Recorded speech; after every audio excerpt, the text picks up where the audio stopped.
Hello and welcome.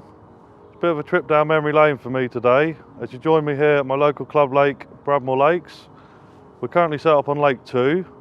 This lake has around 400 carp in it, 300 to 400 carp. A lot of these fish were stocked in here back in the mid-80s, so there's some real old characters in here. Some nice scaly ones, some old leathery ones and anything in between really. So it used to be good for a winter bite, and it's a really pretty lake, and we're hoping with this day session today we could catch a couple of nice carp from here and show you a few tips and tactics that can put you some fish on the bank when you're doing day sessions.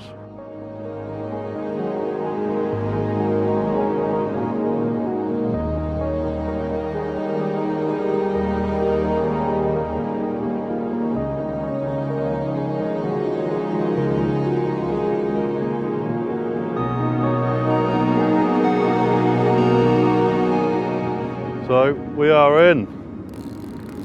Had about an hour on the rods. Little mesh bag of crayfish mini mix with a 10mm PB pop-up that's been soaked in the PB's intense booster, and we've got ourselves a quick bite. So it's fine well. She's getting close now to the net. There she is. Very close to the bank.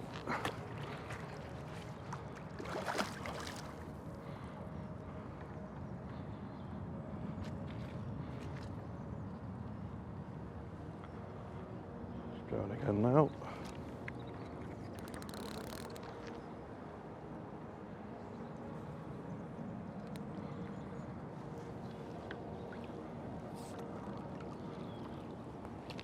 In the bag, yes.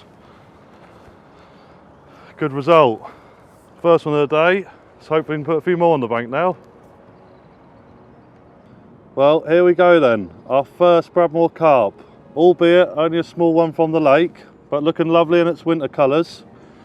It just shows we've only been here an hour. If you get the right tactics, even on these day sessions, you can put a fish or two on the bank. So as I explained when I was playing the fish, I caught this one on a 10mm PB pop-up that had been soaked in the intense booster, and a little mesh bag of crayfish mini mix pellets, and that's all you need on these day sessions. And as this one proves, I'll get this one back and I'll show you exactly what I was using, and hopefully another fish or two will come along.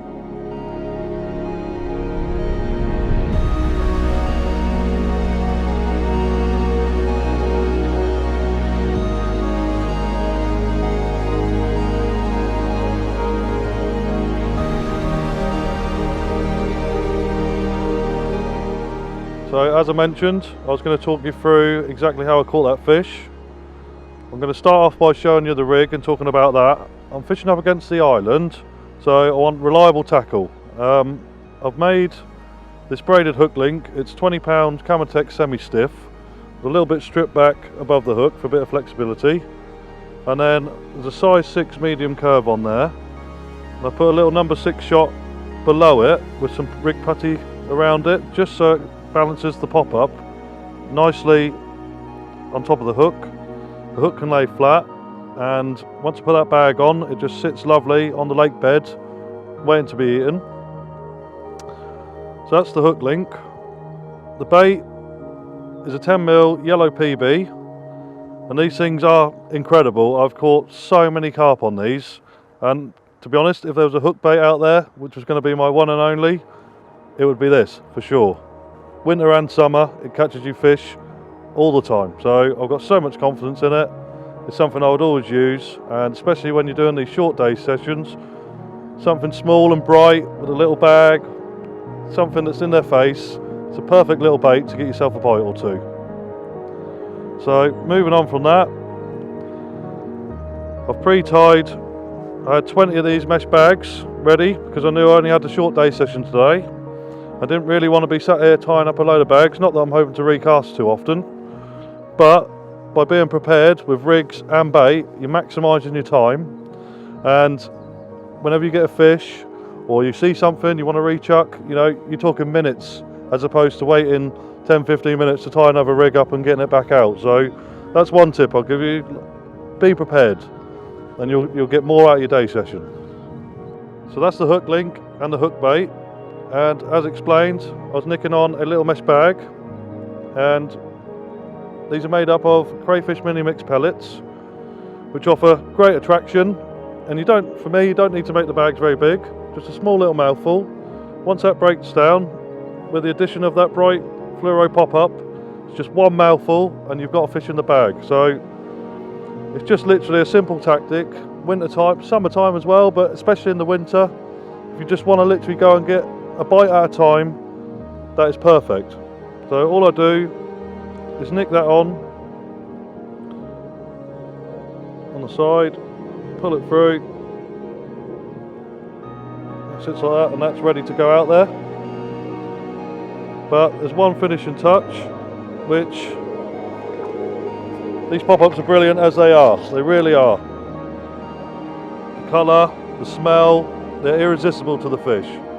However, in the winter time, I won't go anywhere without using my intense booster. I just find just the aroma coming off this and the fruity flavours really enhances the bait, and for them quicker bite tactics, I feel like by adding this, it's really increasing your chances. So quite often I will add it to the pop-ups before a session. You can shake it around before you come, a week or two, even longer than that. You can just keep adding a bit at a time, and they'll take on that extra flavour. Oh, they just smell incredible. So the fish definitely like getting on them.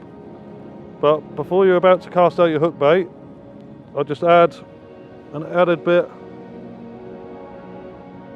onto the hook bait. It really does smell incredible, and like I said, it's irresistible to the fish, and that will certainly put you more fish on the bank during these day sessions.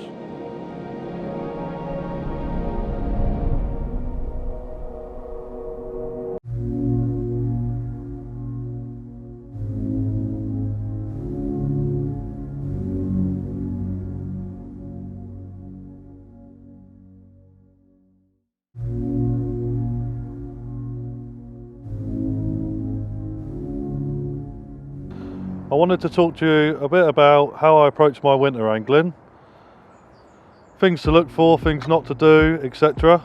So for myself, over the years, I've sort of managed to build up the experience to know that when I'm going carp fishing in the winter time, you're looking for the odd show or a little bit of bubbling, probably not the same as what it is in the summer months, but if you can find the odd patch of fizz, or if you can just see one fish show, that can be all the difference between getting on them and catching and not.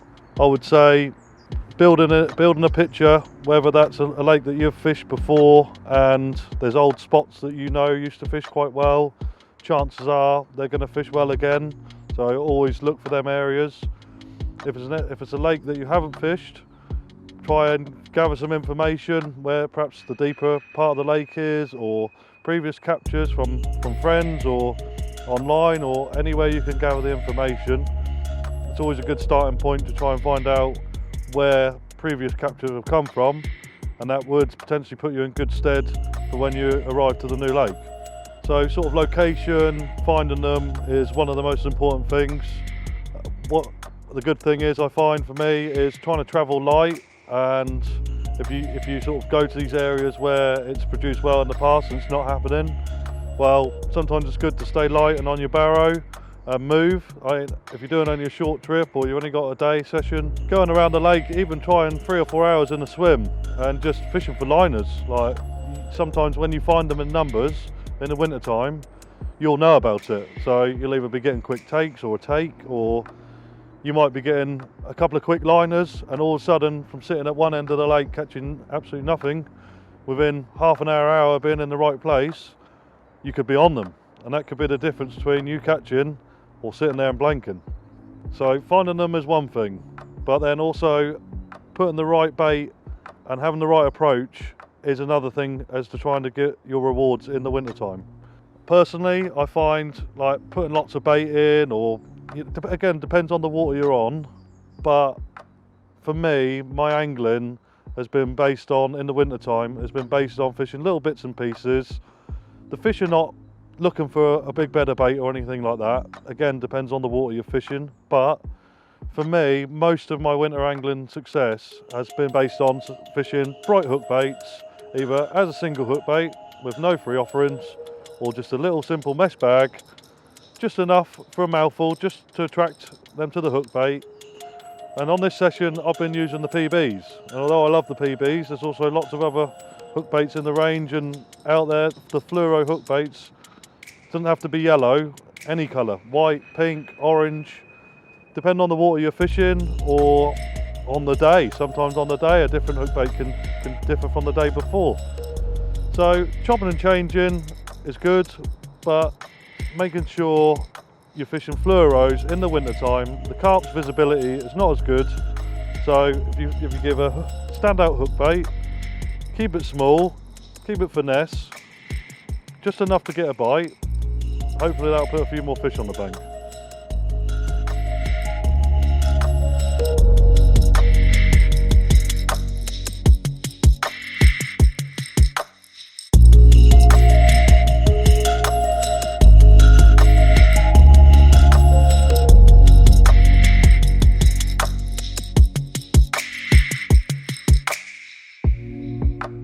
Coming into the last few hours of the session now, decided to have a move. The reason for that really is because the island hasn't produced any more bites. I felt like if there was another bite on the cards up there, probably would have happened by now.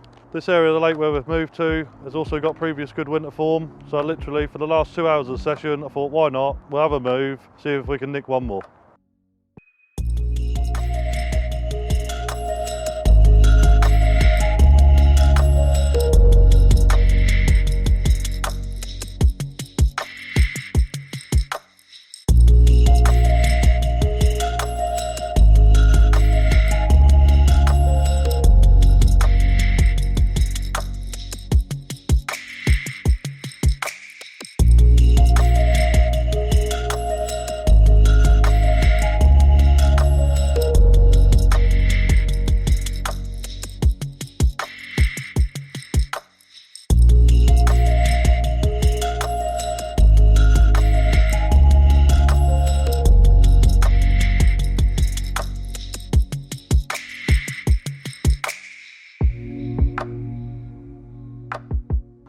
Our day session has come to an end now.